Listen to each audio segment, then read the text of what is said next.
This channel does not promote any violence, harmful, or illegal activities. All content provided by this channel is meant for an educational and information purpose only.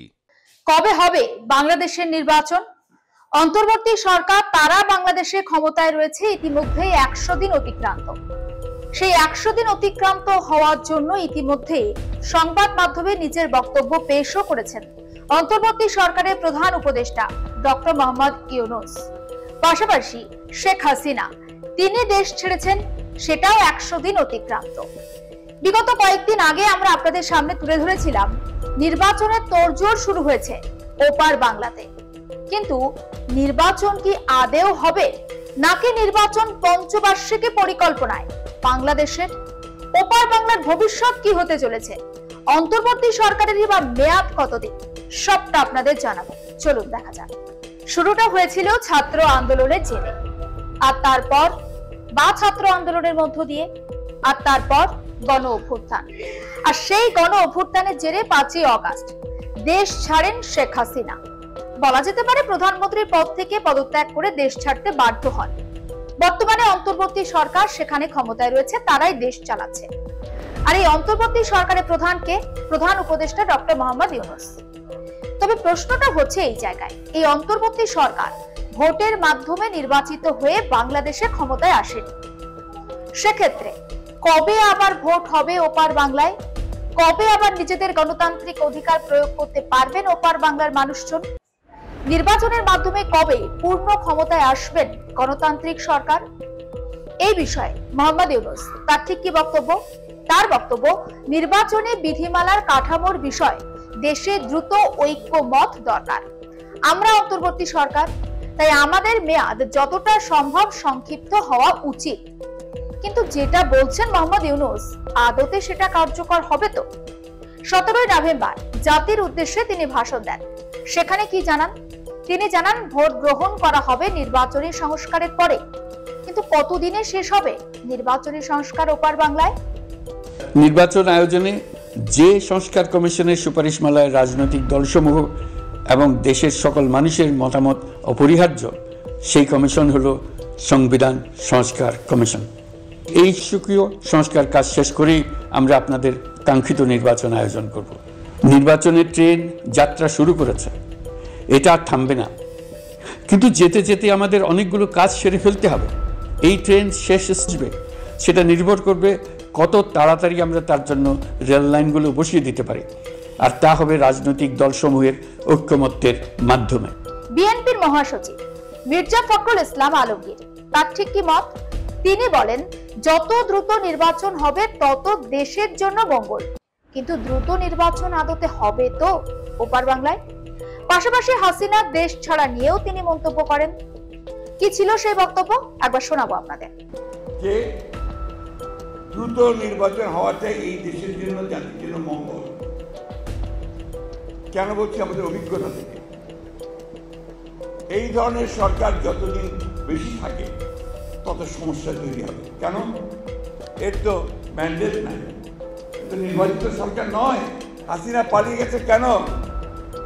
Hasina পালিয়ে গেছে সে চিন্তা করতে ভুল করেছে। আমরা বারবার বলেছি দেয়ালের লিখন পড়েন, মানুষের চোখের ভাষা বোঝেন। মানুষ এখন আপনাদের আর চায় না, আপনারা দেশটাকে ধ্বংস করেছেন, আমাদের কথা তারা শুনে। এখন ওই জিনিসটা আমি আবারও রিপিট করতে চাই যে আমরা এমন কাজ যেন না করি, কেউই না, যে কাজ আমাদের দেশকে আবার অনিশ্চয়তার দিকে, অস্থিরতার দিকে নিয়ে যাবে। আরো একটা বিষয় আপনাদেরকে জানিয়ে রাখি, বিএনপি এই সমস্ত ছাড়াও জোটের আগেই নির্বাচিত সরকারের মেয়াদ নিয়েও কিন্তু একটা বিতর্ক দানা বেঁধেছে ওপার বাংলাতে। কিন্তু হঠাৎ করে বিতর্ক কেন? চলুন দেখাই। নির্বাচিত সরকারের মেয়াদ 5 বছরের জায়গায় 4 বছর করার প্রস্তাব নিয়ে এসেছে, বা সেই প্রস্তাব এসেছে, তেমনটা অন্তত জানাচ্ছেন প্রধান উপদেষ্টা মোহাম্মদ ইউনূস। এবং তিনি যে বক্তব্য দিয়েছেন তা নিয়ে ইতিমধ্যে রাজনৈতিক ময়দানে শুরু হয়েছে তর্ক বিতর্ক। বিএনপি, জামায়াত ইসলামী সহ বেশিরভাগ দল, তাদের ঠিক কি বক্তব্য? তারা 4 বছর মেয়াদের সঙ্গে একমত নন, অর্থাৎ বাংলাদেশের সরকারের মেয়াদ 4 বছর হোক সেটা তারা চান না। যদিও কিছু দল নির্বাচিত সরকারের মেয়াদ 1 বছর কমানোর পক্ষেও সায় দিয়েছেন। বিএনপি নেতাদের কেউ কেউ তারা ঠিক কি জানাচ্ছেন? তাদের বক্তব্য, 4 বছর পর পর যদি নির্বাচন করা হয় ওপার বাংলায়, তাহলে যে রাজনৈতিক স্থিতিশীলতা সেটা কিন্তু ওপার বাংলাতে থাকবে না। তাছাড়া নির্বাচন করার জন্য একটা বড় অঙ্কের টাকার প্রয়োজন, সেই টাকাটাও একটা বড় ফ্যাক্টর হতে পারে। নির্বাচিত সরকারের মেয়াদ কমানোর দায়িত্ব অন্তর্বর্তী সরকারের নয়, তেমনটা মনে করছে বড় দলগুলো। সেক্ষেত্রে কি হবে? 4 বছর কি বাংলাদেশের সরকার ক্ষমতায় থাকবে নাকি 5 বছর? বিএনপির স্থায়ী কমিটির সদস্য আমির খসরু মাহমুদ 4 বছর পর পর নির্বাচন হলে নির্বাচিত সরকার কাজ করার সময় পাবে না, এমনটা তিনি তার বক্তব্যে জানিয়েছেন। নির্বাচিত সরকারের মেয়াদ 5 বছরই থাকা প্রয়োজন। ওই যে বললাম, দুপক্ষে দুরকম মত। যুগপৎ আন্দোলনে বিএনপির সঙ্গে 50টির বেশি দল ছিল। এসব কোনো দলই অন্তর্বর্তী সরকারের মেয়াদ 4 বছর করার পক্ষে সায় দেয়নি। জনগণ এবং নির্বাচিত সরকার ছাড়া এই ধরনের বিষয়ে অন্তত কেউ সিদ্ধান্ত নিতে পারে না বলে মনে করা হয়। তাহলে কি বাংলাদেশে নির্বাচিত সরকারের মেয়াদ কমছে?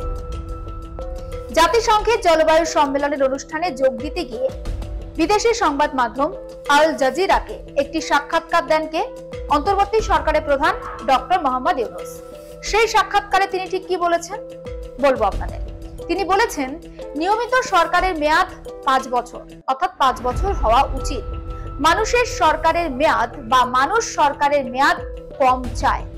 সংবিধানে নতুন করে 4 বছরের প্রস্তাব করা হচ্ছে, অর্থাৎ বাংলাদেশে যে সংবিধান সংশোধন হচ্ছে সেখানে 4 বছরের সরকারের প্রস্তাব করা হচ্ছে। প্রধান উপদেষ্টা এই বিষয়ে কথা বলায় রাজনৈতিক ক্ষেত্রে কিন্তু একটা জল্পনা দানা বেঁধেছে। কমিশনের একাধিক সূত্র মারফত কি জানা যাচ্ছে? সংবিধান সংস্কার কমিশন এ পর্যন্ত বিভিন্ন শ্রেণী, বিভিন্ন পেশার মানুষের প্রতিনিধি এবং সংগঠনের সঙ্গে 15 থেকে 16টা সভাও করে ফেলেছে এবং এই সমস্ত বৈঠকে অংশগ্রহণকারীদের বেশিরভাগই নির্বাচিত সরকারের মেয়াদ 4 বছর করার পক্ষে মত দিয়েছেন।